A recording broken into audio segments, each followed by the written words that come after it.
All right, good morning, everybody. Today we are here to talk about our progress here at the Justice Department to hold meat packers accountable. As you all know, last November, the President tasked the department to investigate the costs and prices of beef. As a result, we prioritized investigating potential antitrust violations in U.S. cattle and beef markets. In the beef industry, the big four processors control over 85% of the beef processing market. Two of the big four are primarily foreign-owned. Multiple plant closures across the country, the current market structure, and high concentration in the industry indicate anti-competitive activity. Since the President's executive order, the department has been actively investigating with a review of over 3 million documents. Hundreds of industry participants, including ranchers, cattlemen, producers, and processors, have been contacted and many interviewed as part of this ongoing investigation. More broadly, the department has also executed on the President's executive order to stop anti-competitive behavior in the broader food supply market. Later this week, we will be announcing an historic settlement that will directly affect the prices of proteins like chicken, pork, and turkey. This business model allows competitors to exchange competitively sensitive information on every aspect of the protein industry and has raised the prices on chicken, raised the prices on pork, and raised the prices on turkey. The department is also working closely with Secretary Rollins and the Department of Agriculture. We've signed a memorandum of understanding that allows us to share information aimed at protecting competition in agricultural inputs like seeds and fertilizer. But there is more work to do, and we need your help. I want to remind everyone and anyone in the industry that if you have information about antitrust crimes, about price fixing, bid rigging, market allocation, or even procurement fraud, the Department of Justice wants to hear from you. Through our Whistleblower Rewards Program, which we do in partnership with the United States Postal Inspection Service, you can be financially rewarded for coming forward with information about this behavior.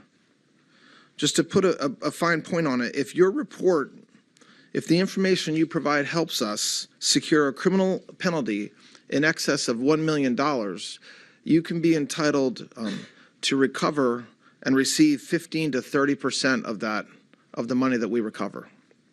So whether you're a farmer, a purchaser, a processor, you can help protect food security in America by reporting these types of violations and potentially criminal conduct.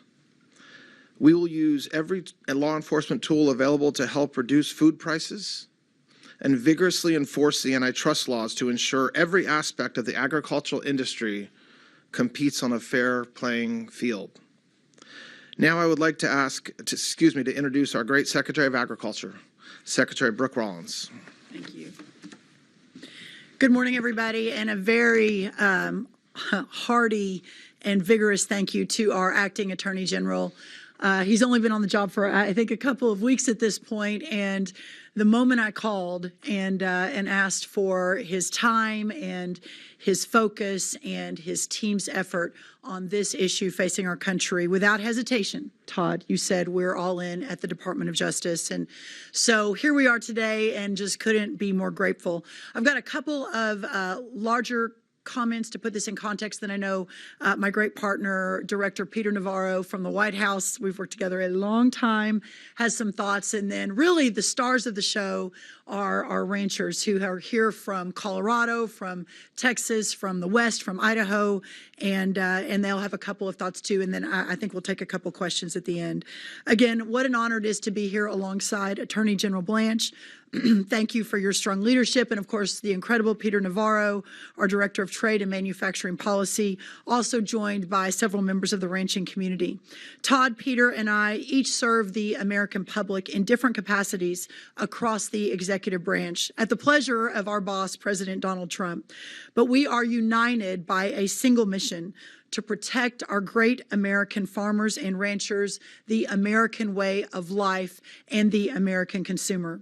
President Trump has been the greatest champion in American history for our farmers and ranchers, from record-breaking investments in rural America through the Working Families Tax Cuts to opening up the global market, now 18 new trade deals for our incredible American ag products, and to most recently implementing a plan to fortify the American beef industry.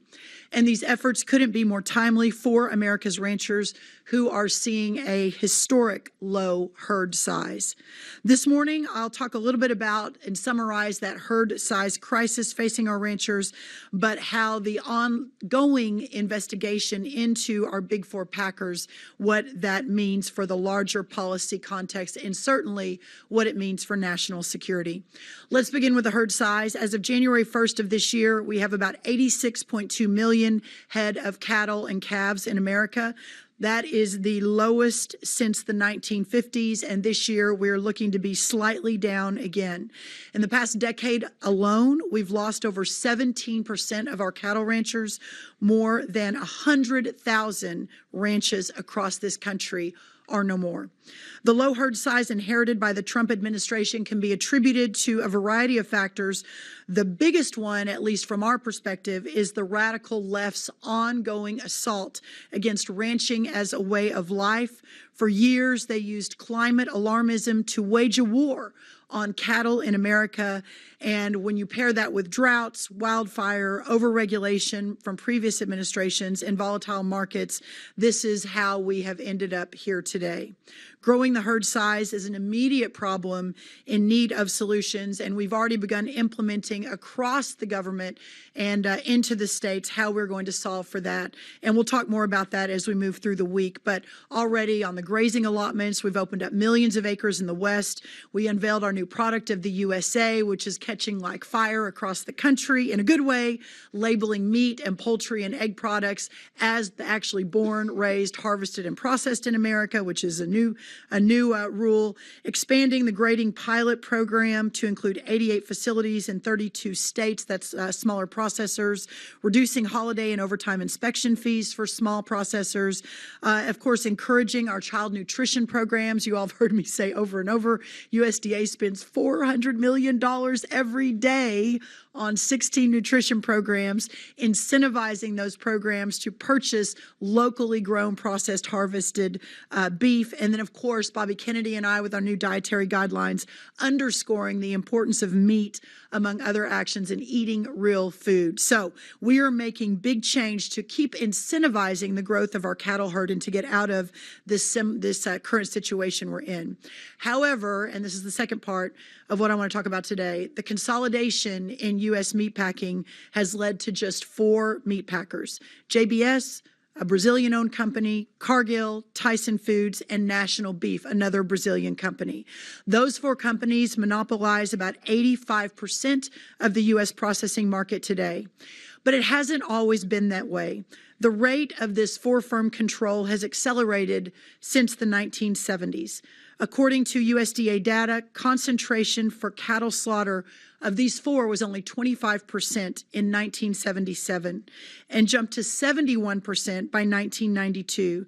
As mentioned today, it is an astounding 85%.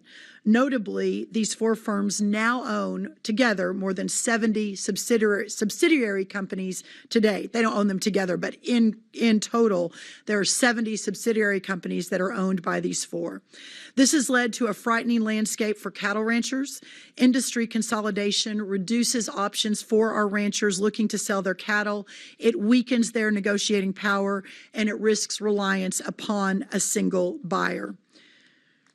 Today, the concentration of larger plants opens the door to tighter coordination by the Big Four with producers, and perhaps the exertion of control over them as well, given they have limited options to sell their cattle. As ranchers face fewer options for selling their animals, the Big Four grow stronger and stronger. These companies now have an unprecedented ability to wield market power and influence prices paid for cattle, definitely more so than if we had greater competition.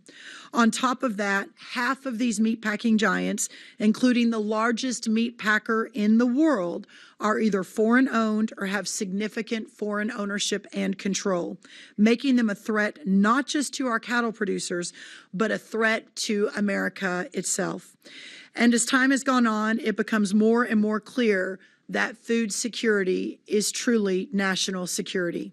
One Brazilian-owned company holds roughly a quarter of the market and has a documented history of international corruption and illicit activity. The brutal reality is that such foreign ownership of meat packers has been affiliated not just with corruption, but also cartels and, as recent as last week, slave labor, which is bad enough on its own, but it's also to the detriment of America's great independent ranchers and consumers. Further, when just 4 firms control a market, suppliers and food prices are rocked heavily when disruptions occur. The last few years have proven that the protein sector, especially, and therefore our food security, is especially at risk when global pandemics, animal disease outbreaks, and facility issues like fires, labor disputes, foodborne illnesses, and cybersecurity attacks occur. As an example, in 2019, a fire at a Tyson slaughter plant in Kansas resulted in a 27% drop in cattle traded on the market just that following week. And in 2021, a cyber attack on JBS plants in the U.S. caused ripple effects and delayed production. President Trump is acutely aware of these challenges, as evidenced by his Truth Social directive last November, directing the Department of Justice to investigate the Big Four meat packers for potential collusion and price manipulation. Ensuring these practices do not happen will protect both producers and consumers. This also builds on our September 2025 Memorandum of Understanding with the Department of Justice Antitrust Division to identify anti-competitive behaviors with respect to agricultural inputs, as such consolidation isn't just limited to meat packing, even though that's what we're talking about today. But whether it's seeds and fertilizer and other inputs, the consolidation of agriculture in America has continued unabated for decades, and it is now time to take a very hard look and begin onshoring and reshoring, as the president has so eloquently stated, so much of what we do and produce in America. Just last week, a lot of you were at our press conference on fertilizer, where we certainly underscored the need to do that. The health and diversification of all of these communities, including the packing community, is vital to our long-term national security agenda. More U.S.-owned packers in more American regions of the country provides more opportunities for our ranchers and stronger food security for our country. This strengthens ranchers' ability to market their cattle in a way that makes the most business sense to them. When small and mid-sized processors around the country succeed, the communities they serve and the ranchers they support will also succeed.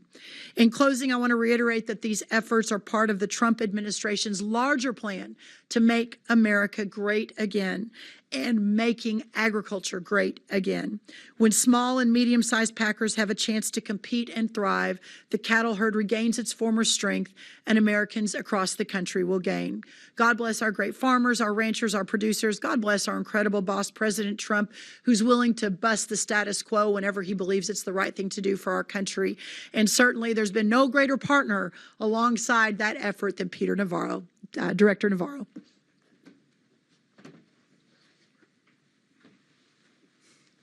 That's the egg price slayer right there. She did some of the most amazing work making sure that egg prices came down quickly, and she's on the case. If she's on the case, then things are going to be happening that are good. And General Blanche, thanks so much for hosting this. Just within a few short weeks, the General Blanche has been here. We've seen a significant uptick across Justice Department, but particularly in the antitrust agency. There's a guy in back. We don't need to name him necessarily, but he's really taken no prisoners, and that's what today is about.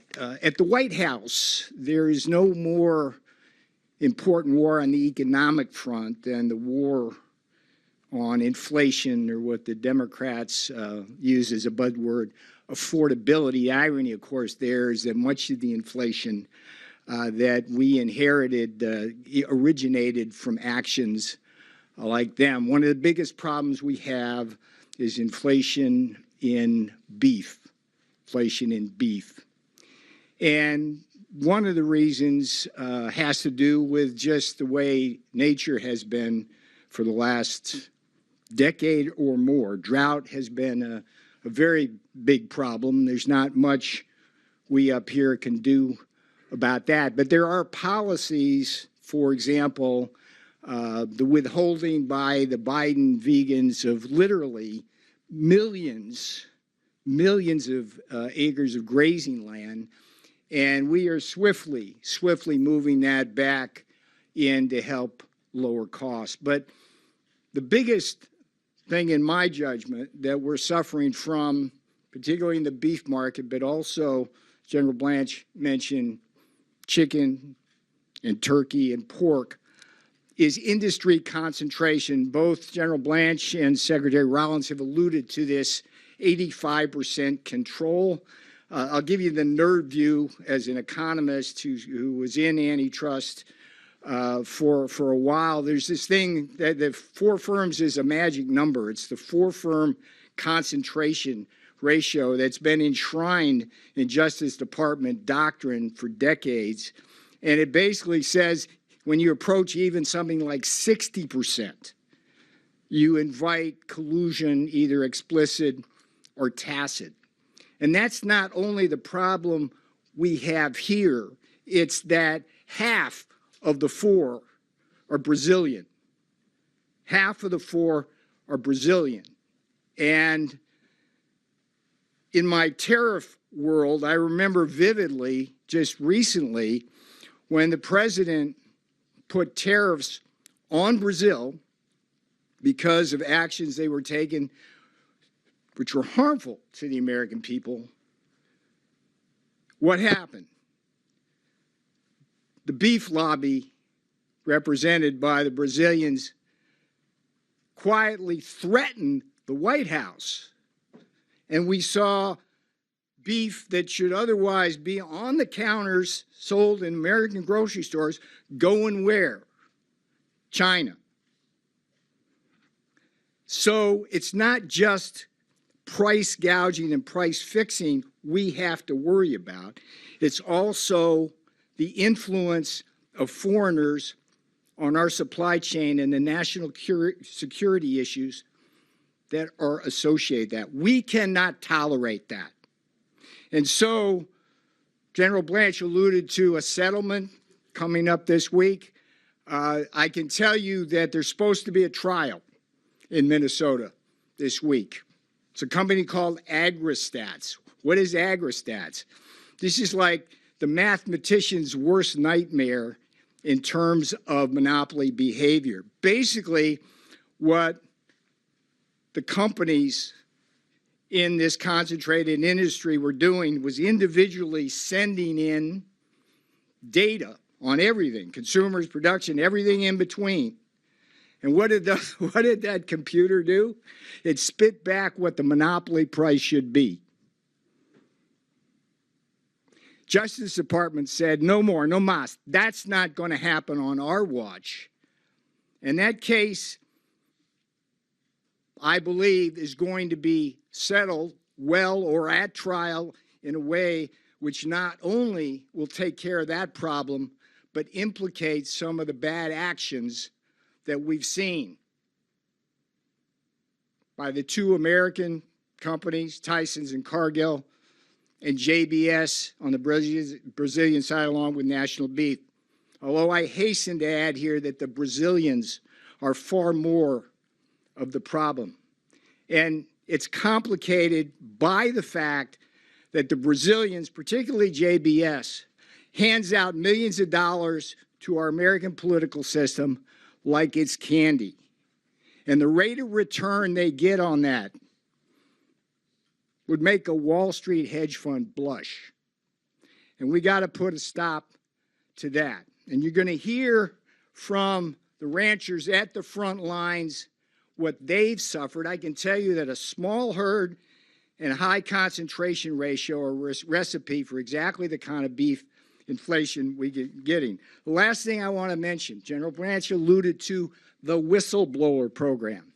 He's really understating one of the great things justice is doing. This is a big deal. The first award that was given to an insider was $1 million for blowing the whistle on some kind of used car scheme, okay? Think about that. And here's the reason why the whistleblower program is so important. It's because those are the folks who actually know where the bodies are buried, where the prices are fixed, where the shutdown of a meat packing house was really not because there was an electrical problem, it was something else. So I welcome my friends with the hats. I think that's a giveaway that they might be the ranchers in the room. And again, I want to thank you both for just kicking butt here. Thank you. Thank you, Pete. Well, good morning, everybody. Hope your day's going well. My name is Shad Sullivan, and I am an American cattle rancher. My family and I derive 100% of our income from the beef and cattle industry. First of all, I'd like to thank Jesus Christ for his favor on this nation for 250 years. America 250. Let's go. I'd also like to thank President Trump and his administration, including the Department of Justice, USDA Secretary Brooke Rollins, for fighting on behalf of the American people and returning to the founding principles to defend liberty and freedom. For too long, farmers, ranchers, and American consumers have suffered at the hands of consolidated power. Just in the last generation, we have lost 665,000 beef cattle in operations, which is 50% down from 1980. We have also lost 86,000 farmer feeders, which is 1,000 head and below. This has been driven by years of mergers and acquisitions of multinational corporations and foreign meat conglomerates. That has created a level of economic and political power that too often escapes oversight and accountability. As a result, unrestrained market control by these powerful corporations has increased input costs for producers, decreased profitability, and forced many to become price takers. While at the same time, this market control drives up costs for consumers. President Trump's recognition that this level of concentration has possibly led to market control and manipulation, political leverage, and vulnerabilities in our supply chains and food security is crucial to upholding our sovereignty and safety in this nation. Restoring a fair marketplace, rebuilding a resilient American food system, and protecting the food security of this nation are critical in securing an integral marketplace that strengthens rural America, supports local economies, and ensures consumer affordability. Today signals that these concerns are being taken seriously. We respect the process, and we applaud the Trump administration for taking steps forward to restore a fair and competitive marketplace for American producers and consumers. I will reiterate that food security is national security, and I submit to you today, where there is beef, there is freedom. May God bless America, and thank you very much. Shad, thank you. Well said.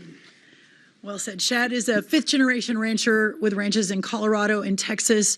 Hayden, I said Idaho. Did I get that right? Utah and Arizona, man. Utah and Arizona. I was worried I'd missed the state. Utah, Arizona, sixth generation. And then the incredible Campbells right here, fifth generation Colorado ranchers too.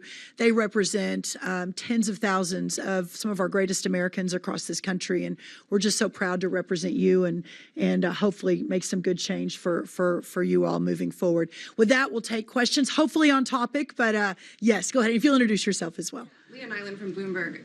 So the Justice Department had opened a meatpacking investigation in 2020 and closed it last year. Can you tell us what is different about this investigation into meatpacking? I mean, we open and close investigations regularly. I think that circumstances change, whether it's circumstances within the Department of Justice and priorities that we have, but also within the industry. And you just heard a lot of facts and numbers and data and statistics that explain why we're doing our investigation now, why we started it, last year. And these investigations, at the risk of stating the obvious, are difficult. They take time. They take a lot of data processing of information provided by the industry, by everybody up and down the chain, and then also meetings and talking to witnesses. So I'm not going to explain or justify why a different administration shut down a different investigation, but this investigation, like we talked about, is being done, I assure you, for the right reasons, given not only what President Trump directed in the executive order, but the reality of the industry right now. I can tell you the big difference is velocity, intent, and actual action. And you're going to see in this settlement that it is going to unleash a set of forces that are going to ripple through this industry rapidly and in a way which is going to allow us to get to the bottom of this. So this is a new regime. This is a new form of moving, and it's at Trump speed. And just very quickly, I will say, I think that perhaps more than ever before in American history, we now realize the threat to our sovereignty, to our freedom, to our liberty, as we look in total at the consolidation in America, but by also perhaps the biggest priority would be the consolidation at the hands of foreign countries and foreign-owned companies. And we're not here today to talk about, for example, China owning U.S. farmland, but in 1983, China owned 2,000 acres. Today, they own almost 300,000 acres. 20 years ago, there were 40 fertilizer companies providing nitrogen fertilizer. Today, there are 3.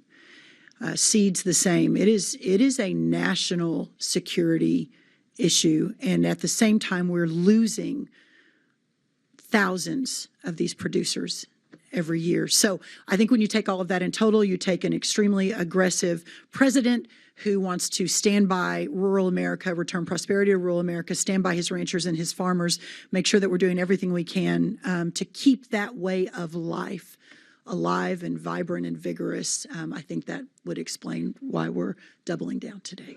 Thank you. Yes, sir. Dave Michaels with the Wall Street Journal. You're appealing for whistleblowers today, so are you confirming it's a criminal investigation? And then you're blaming the foreign meat packers. Are you going to focus on the foreign meat packers? How are you going to charge only foreign meat packers if you have a 4-member cartel? I mean, I'm not going to jump to conclusions around what the results of the investigation will be. That wouldn't be fair to the folks here at the department that are working it, or to the meat packers that we're investigating. The idea of whistleblowers, of people coming forward with information they have, is one of the best and most efficient ways that we can solve antitrust violations, criminally or otherwise. And so we just want to make sure people in this industry realize that we're putting money where our mouth is. We're not asking you to come forward and then see what happens. We're saying, if you come forward and if your information results in a finding, in a conviction, and the amount of money is over $1 million, which in this industry is not a very high bar, that you stand to recover up to 30%. And so we have to incentivize people to make a very difficult choice and come forward with information if they had it. And that's what we're trying to do. But we're not standing up here announcing the results of the investigation. We're putting a finer point on what President Trump said last year in his executive order, which is this is a real problem. It's a national security problem. It's a price problem for American consumers, and it's a problem for the industry, for the hardworking ranchers that have existed for 5 generations, 6 generations in this country. So that's the reason behind what we're talking about today. Result, but just the type of investigation. I mean, Can you speak up? Just the type of investigation. Can you confirm it's predominantly a criminal investigation at this point? I mean, these investigations, it depends. And so it depends. So yes, there are, in the antitrust space, the criminal part of the investigation is something that is done in almost every case in parallel with the civil investigation. The facts matter, intent matters. What we find from the bad participants, if there are bad participants, what role they had. So it's not as if, oh, this is just civil, or oh, this is just criminal. It's an investigation, and if we find evidence of criminal conduct and criminal intent, we'll go from there. Marcia. Hi, Marcia Brown with Politico. You've talked a lot about how this will lower prices for consumers and help American ranchers. When do you expect consumers to feel that price relief at the grocery store, and for ranchers to also experience relief from this? So, as we've outlined, Marcia, you've heard 100 times, maybe not all the reporters in the room, being at a 75-year herd low, being at this point in the market, taken in total with, as I mentioned, the last administration moving cattle, doing everything they could to basically eviscerate the cattle industry, whether that was through grazing allotments or climate change, hoax, craziness, whatever it was.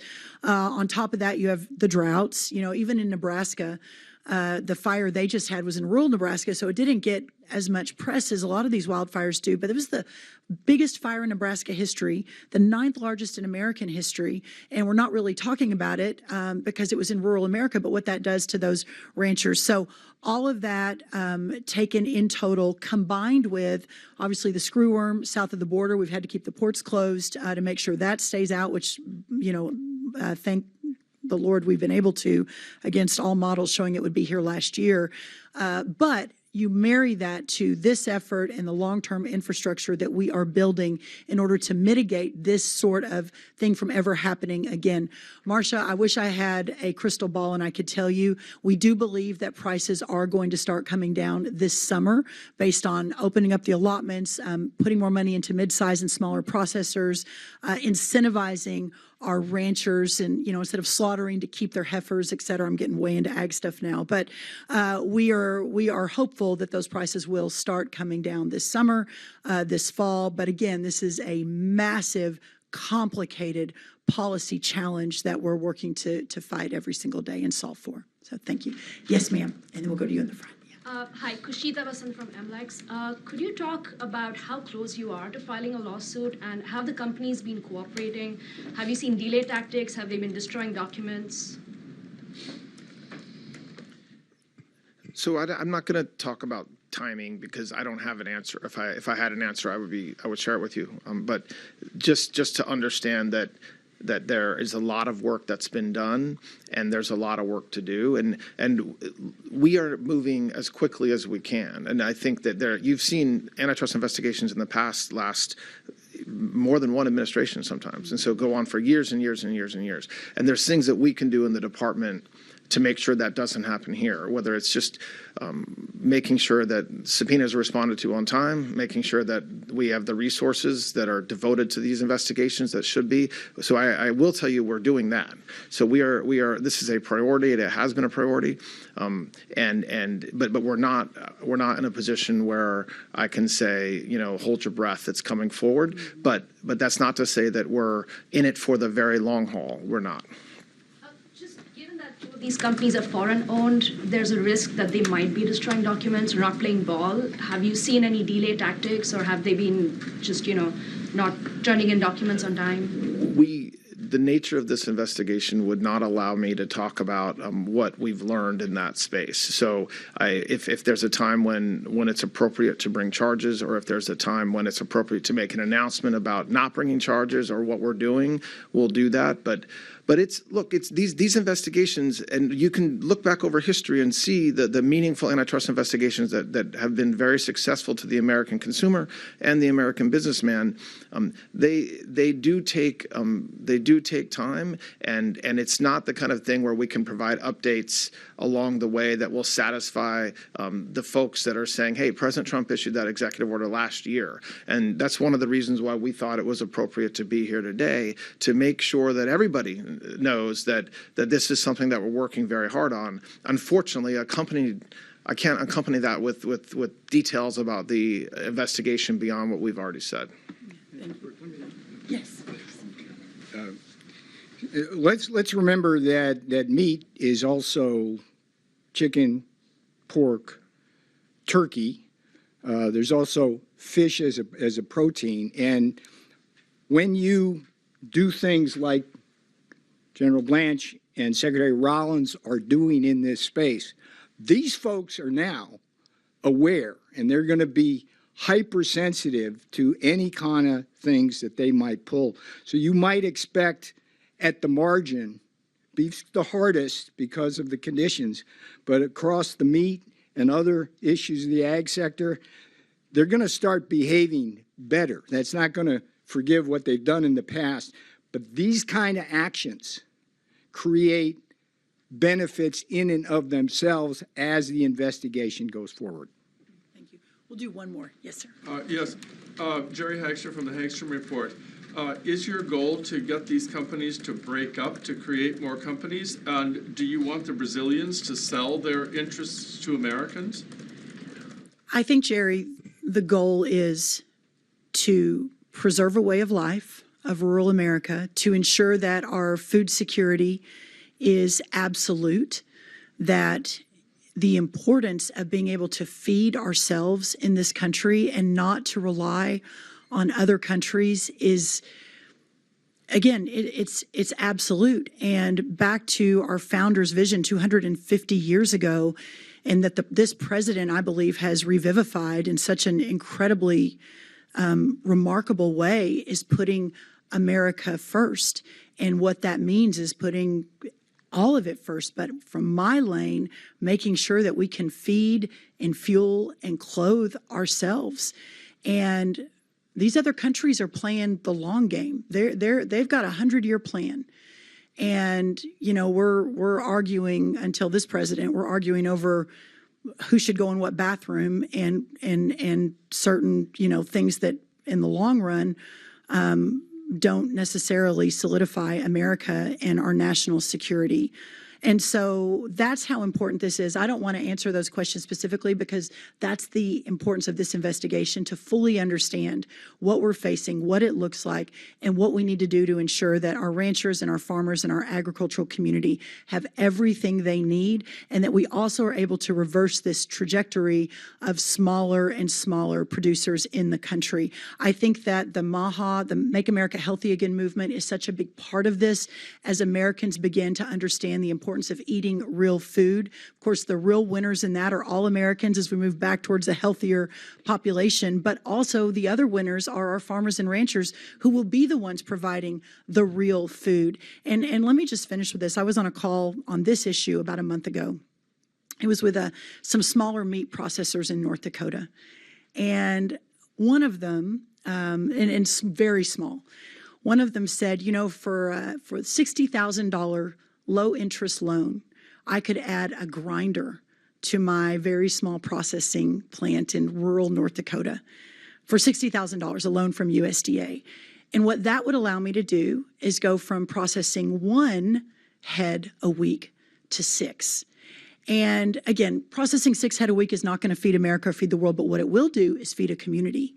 And that is the goal, to get back to healthier, more locally produced food, and ensuring that it is by companies and people that have America's best interest at heart. So thank you all for being here, and I especially want to thank our Attorney General. God bless you. Thank you.